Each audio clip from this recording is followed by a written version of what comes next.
The most important thing for a man, for someone who's masculine, is groundedness. And for more than a decade, I had studied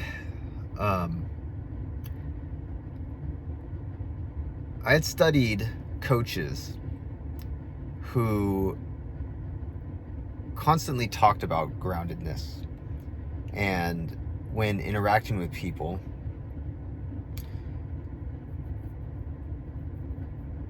that you needed to be grounded, and they would give you some kind of body language. Like, for example, my body language right now, it's very open body language, right? As opposed to like closed off body language like this. And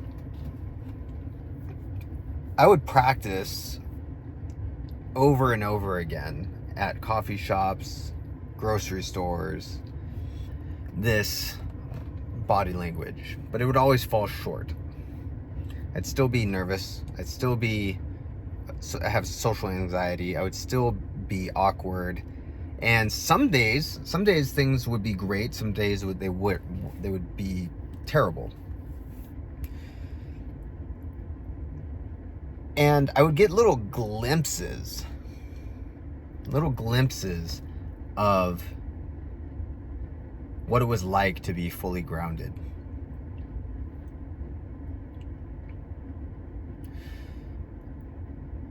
What is grounding?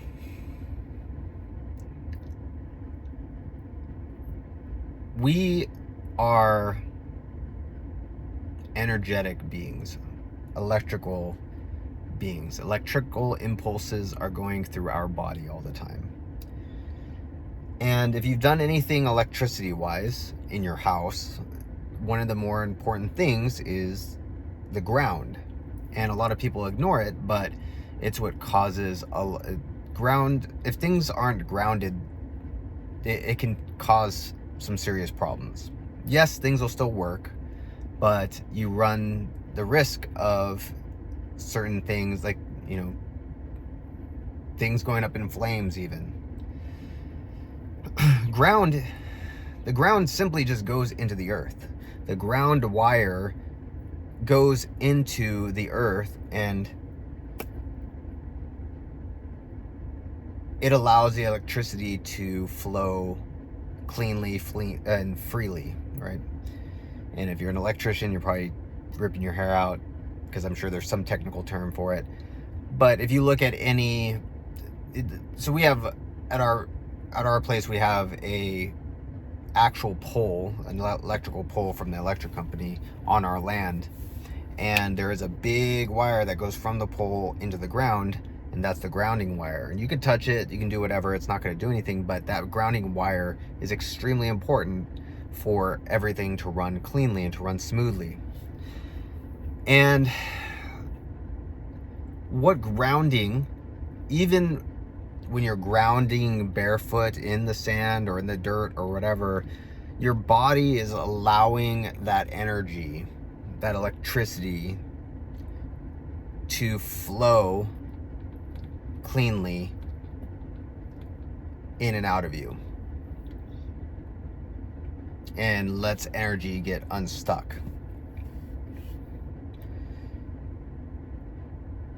A lot of men, because we live in our heads and we're taught to live in our heads,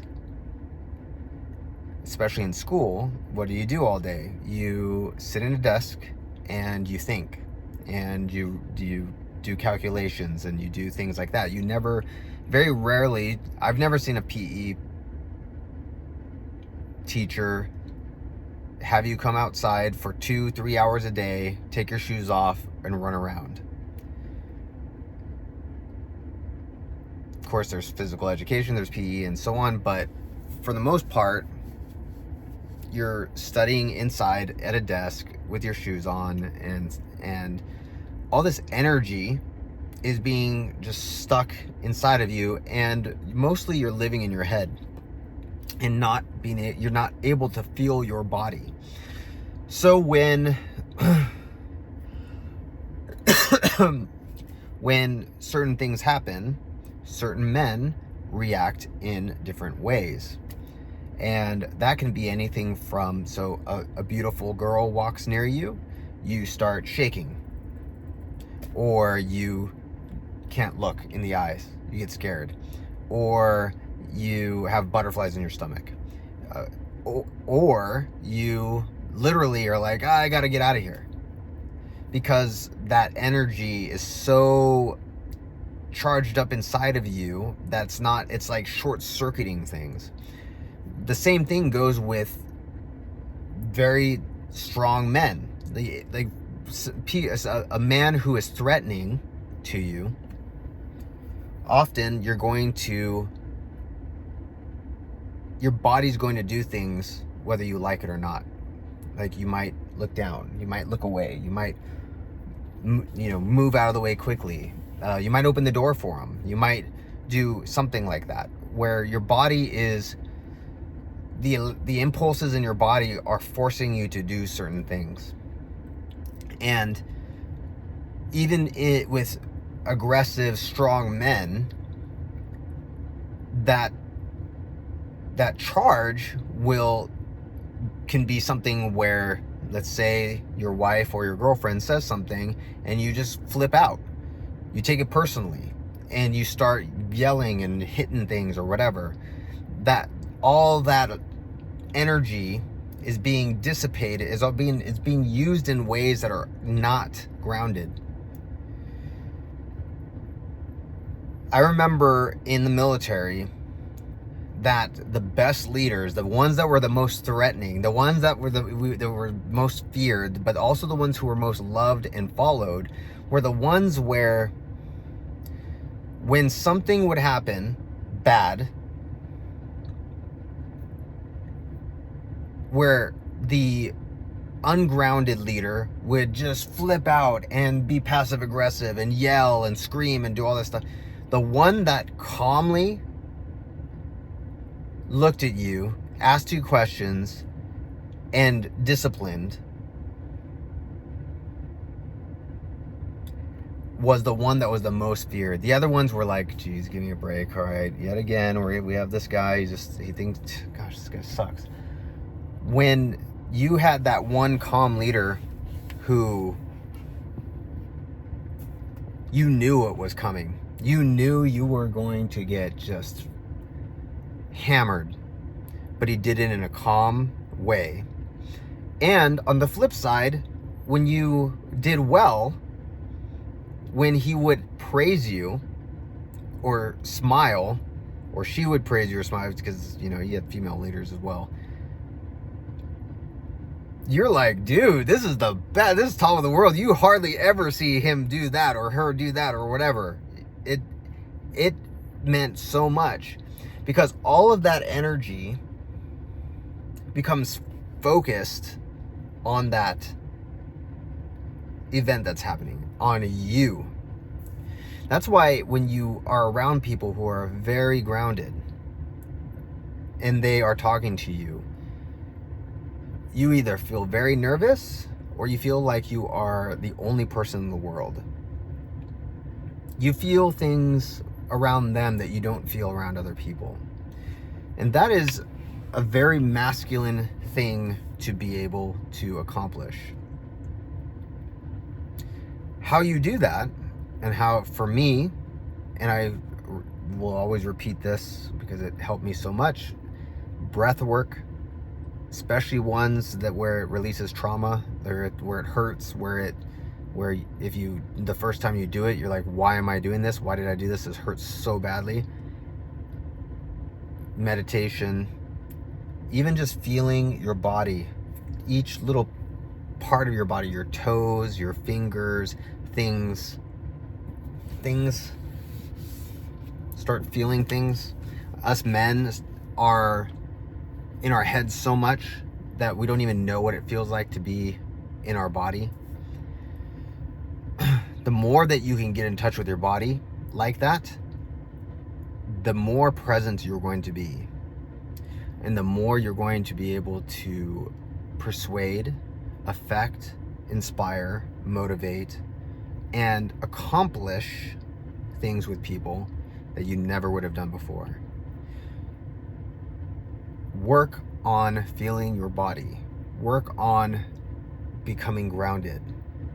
Not by just going out and talking with people. I used to do that, and I used to go and practice sitting with open posture. I used to practice trying to hold eye contact, and it never would work, especially eye contact with both very good-looking women and very strong-looking men.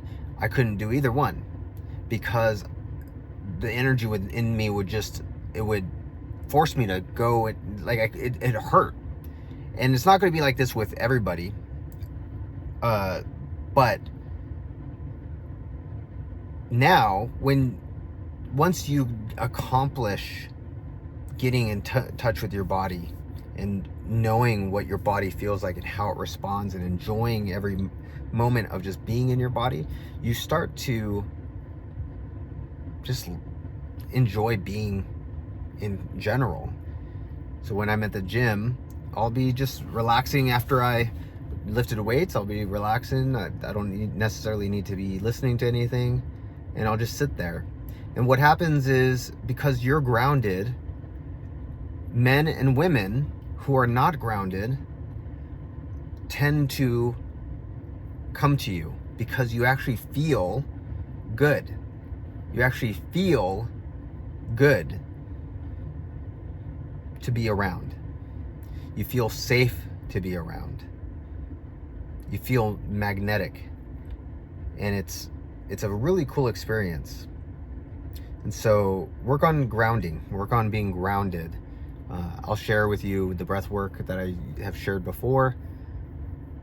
The more that you're able to do things where your body's not forcing you to exit situations or act certain ways, the more that you're going to have control over your life, the more that free you're going to be, the more you're going to be able to talk to the people you want to talk about, whether that's the beautiful girl or the strong man, or you will be perceived the way that you want to be.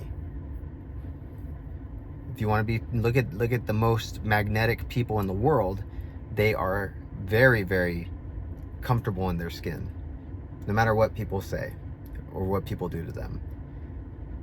The strongest fighters in the world, the best UFC fighters, often you look at them, they are the most chill people. They are the most chill people. And there's a reason for that, because they're extremely grounded.